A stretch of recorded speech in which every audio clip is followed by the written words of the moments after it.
Welcome back to AF Tales. Today's story follows a man who overhears his girlfriend calling him a placeholder, then quietly lets the truth destroy the relationship all by itself. As you listen, notice the exact moment where you think he should have walked away. My girlfriend said, "We should end things." I replied, "I agree, it's over." Then I boxed up her things, left them on the steps, went quiet, and just waited as a video of her kissing her ex and calling me a placeholder exposed what she thought. I am Connor, I am 29, and about 3 weeks ago I learned that sometimes the best revenge is not revenge at all. It is just stepping back and letting the truth catch up. When Ashley and I first met, it did not feel like a story that would end this way. We met at a mutual friend's birthday party.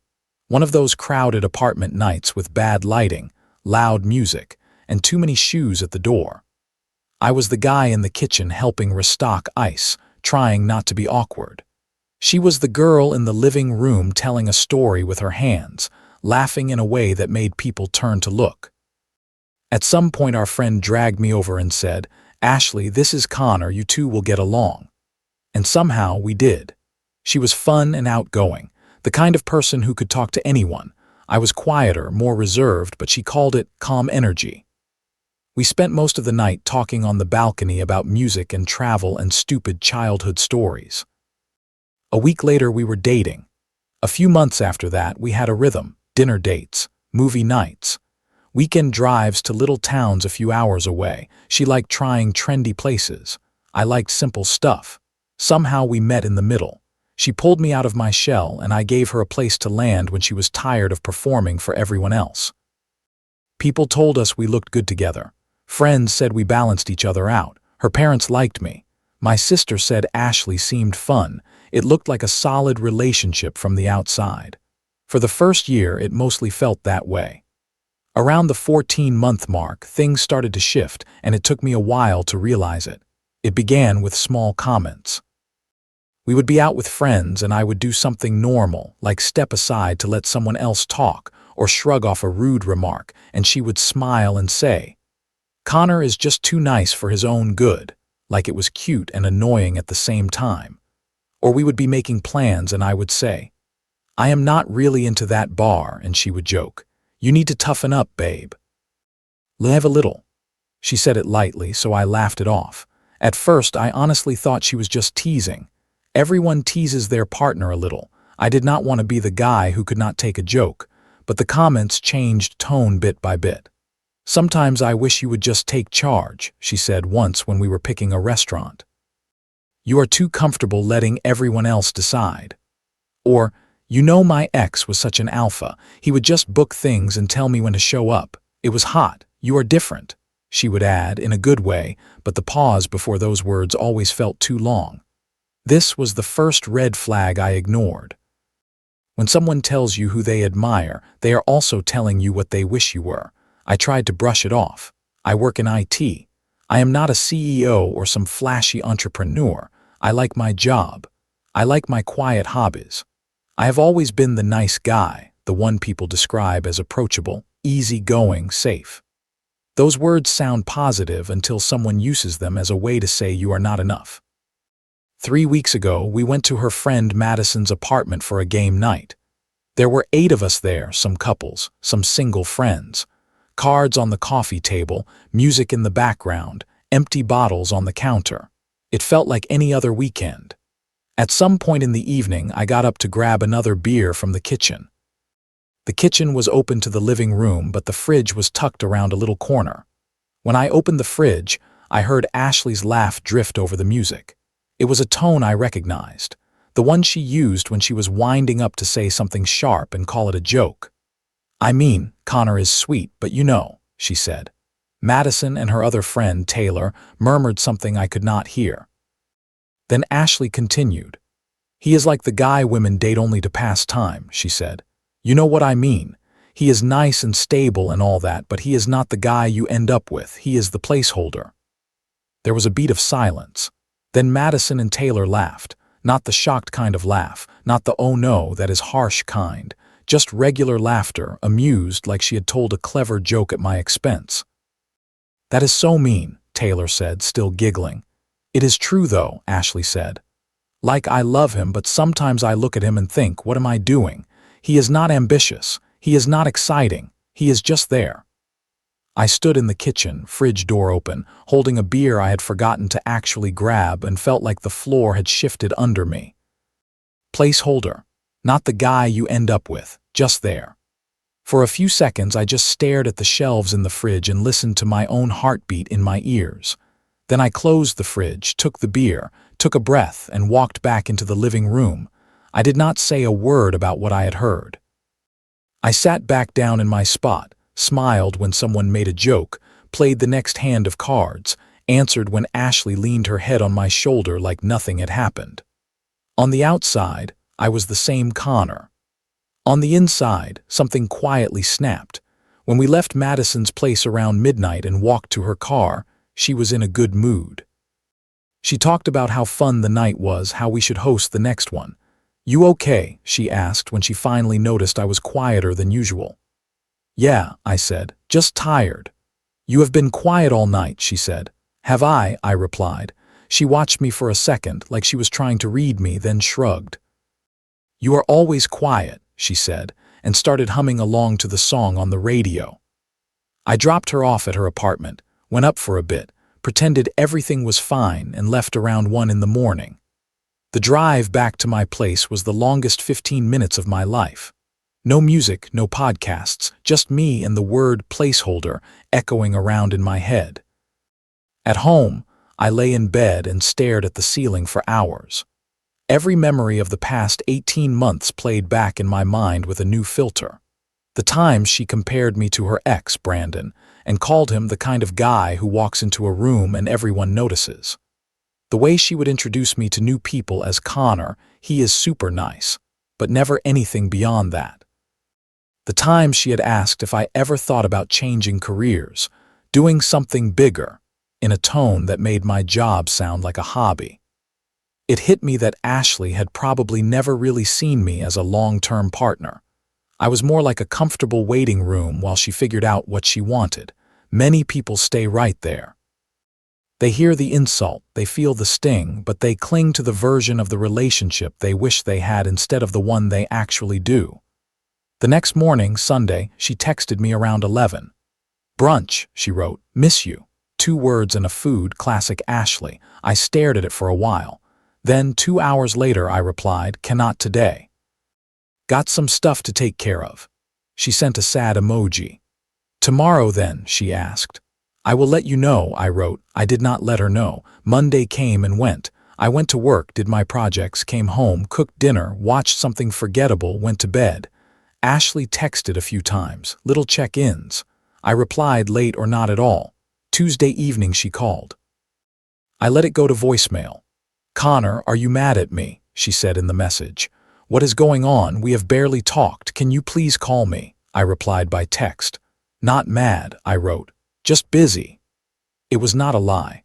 I was busy thinking, busy looking at those 18 months with new eyes, busy wondering how many times she had said things like that when I was not around. Wednesday morning, my phone rang as I was pouring coffee. I considered ignoring it, then I answered. Connor, seriously, Ashley said. What is going on? Nothing is going on, I said. I have just been thinking about some things. What things? She asked. About us. About what we want, I said. About whether we are on the same page. Where is this coming from? She asked. It has just been on my mind, I said. Connor, you are scaring me, she said. Are you breaking up with me? I do not know yet, I replied. I need some space to think. Space, she repeated. We just spent 4 days barely talking. How much space do you need? I will let you know, I said, and I ended the call. She texted right away. This is ridiculous. We need to talk face to face. I put my phone on silent and went to work. Sometimes silence is not passive, it is a decision. Thursday afternoon, I got a text from Madison. Hey, can I call you? It is important, she wrote. We had each other's numbers from a group chat for planning a trip months back, but we barely texted one-on-one. Sure, I replied. She called within seconds. Connor, I need to tell you something and I do not know how you are going to take it, she said. Okay, I said. Last Saturday at my place after you left, she said, Ashley kept talking about you and it was not good. I know, I said. There was a pause. You know, she asked. I heard, I replied. In the kitchen, the placeholder thing, the part about me being the guy women date just to pass time, the part about not being exciting or ambitious. Oh God, Madison said softly. Connor, I am so sorry. I should have said something right then, but I froze. She is my friend and I did not know how to call her out in front of everyone. But what she said was so out of line. Why are you calling me now? I asked. Because something else happened yesterday, she said, and you need to know. My stomach tightened. What happened? I asked. Ashley met up with her ex, she said. Brandon, the one she keeps comparing you to. How do you know? I asked. Taylor saw them, Madison said. At that wine bar downtown on 5th. They were sitting really close, holding hands, laughing. Taylor could not believe it, so she recorded a video from across the bar. She sent it to me, and I have been debating for 24 hours whether to tell you. She took a breath. You deserve to know, she said. I do not know if I should show you, but I will if you want. Send it, I said. Are you sure? She asked. Yes, I said. Okay, she said quietly. I am sending it now, and Connor, I am really sorry. You did not deserve any of this. A few seconds later, my phone buzzed. Video. 43 seconds. I opened it. The camera was shaky, clearly taken from a corner table, but it was clear enough.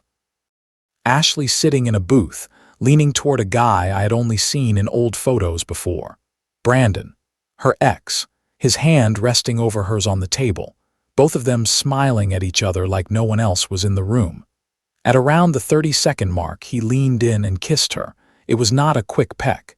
It was the kind of kiss you give someone you want. She did not pull away. She leaned in. I watched the video 3 times, then I saved it, then I put the phone face down on the table and stared at the wall. Are you okay? Madison texted. Yeah, I replied. Thanks for telling me. What are you going to do? She asked. I looked at the screen at the question and my answer came faster than I expected. I do not know yet, I typed. But in my head I already knew. I was not going to send Ashley the video. I was not going to confront her with it. I was not going to show up at her place, throw it in her face, or scream or cry or demand explanations.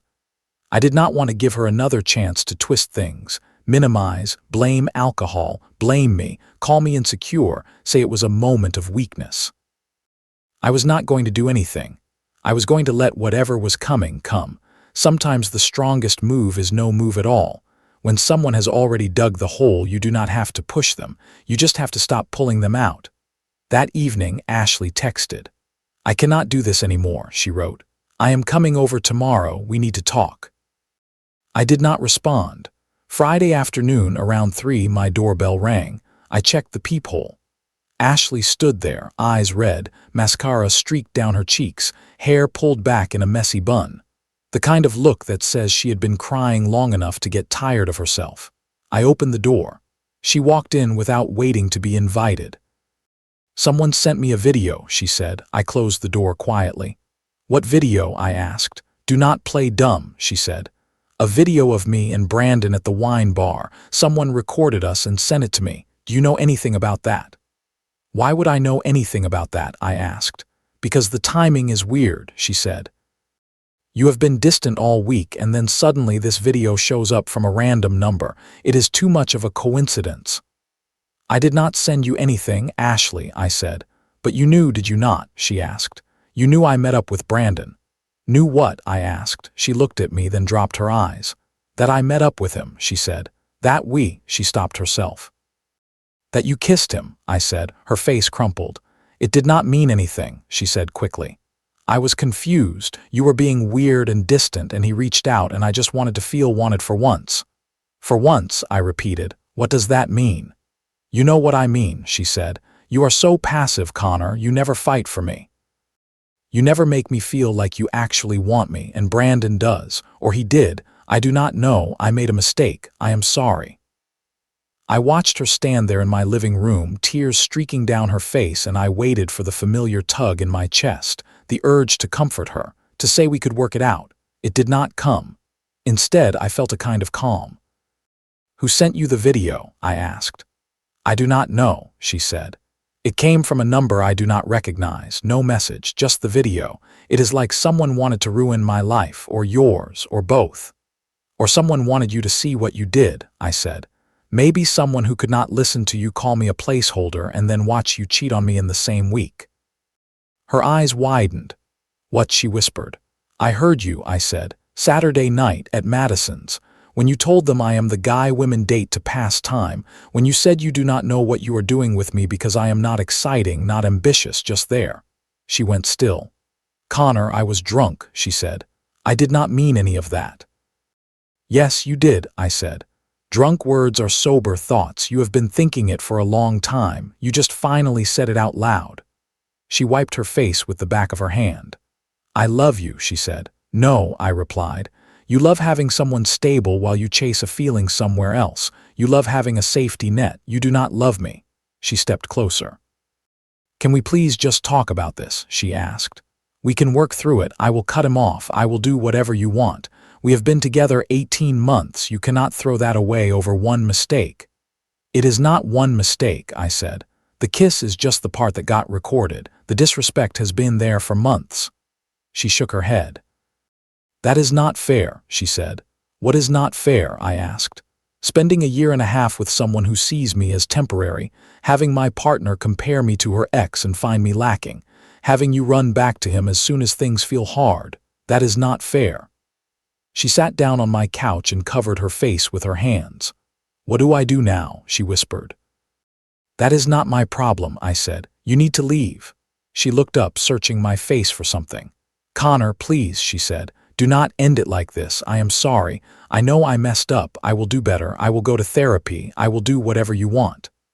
I want someone who already sees my value, I said, not someone who needs to lose me to realize it. And even if you change, I will never unhear what you said. I will never unsee that video. I will never forget that when things got shaky, your first move was to run back to the guy you say is more exciting.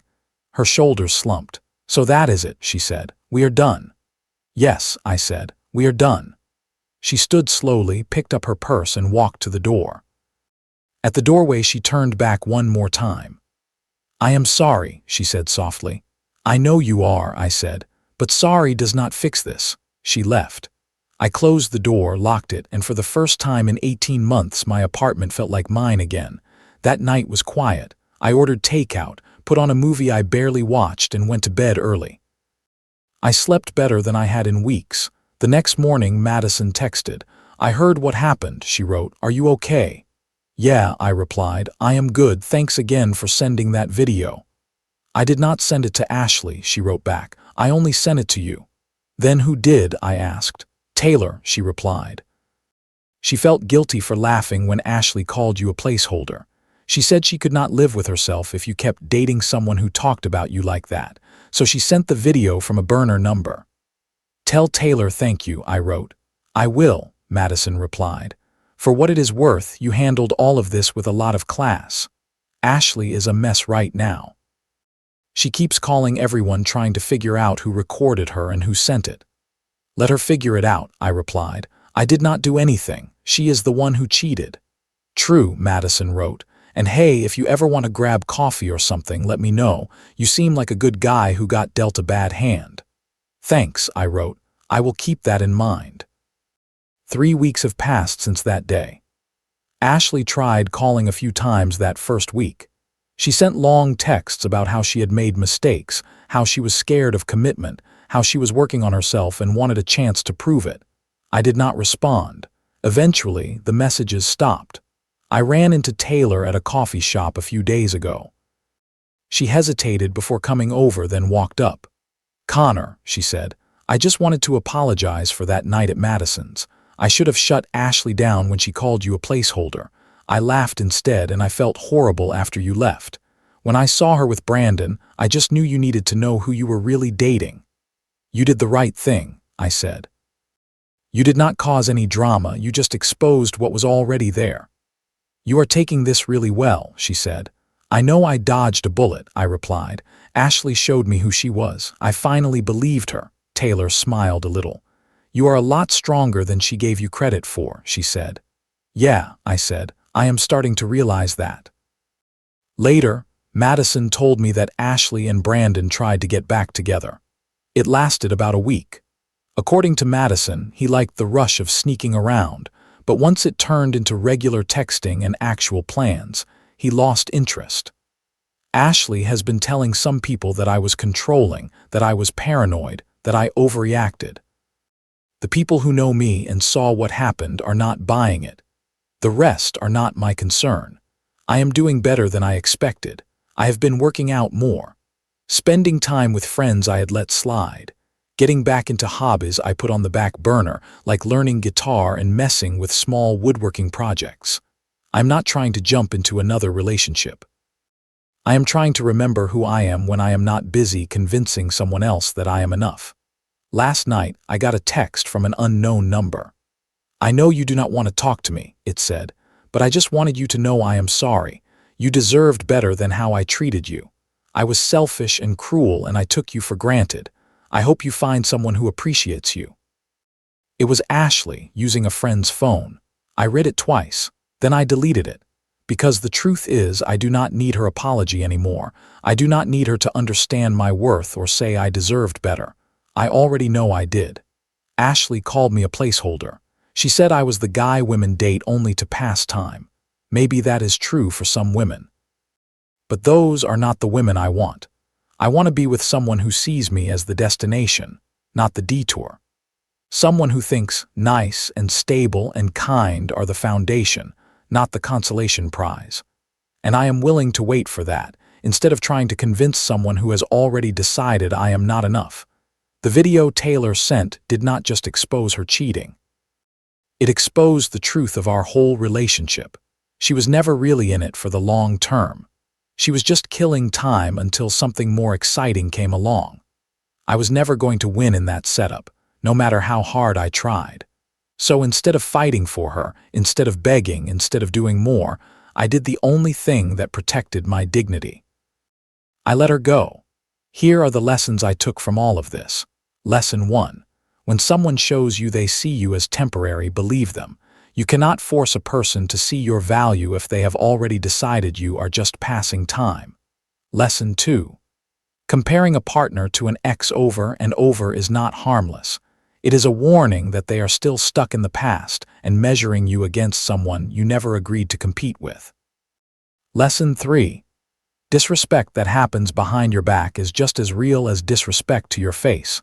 Confronting it might get you an apology, but it rarely changes how they truly see you. Lesson 4. Cheating does not start with a kiss. It starts with keeping small doors open with what-if thoughts and secret meetings. By the time there is a video, the line has already been crossed in their head. Lesson 5. You do not always have to explode, expose, or seek revenge. Sometimes the most powerful thing you can do is stay calm, walk away, and let their own choices follow them. Lesson 6. Your worth is not defined by how hard you fight to stay in someone's life. It is defined by how quickly you are willing to leave when you realize they do not value you. What about you? At what point in this story would you have ended the relationship?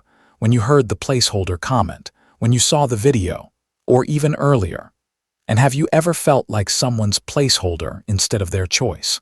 Share your story and how you handled it.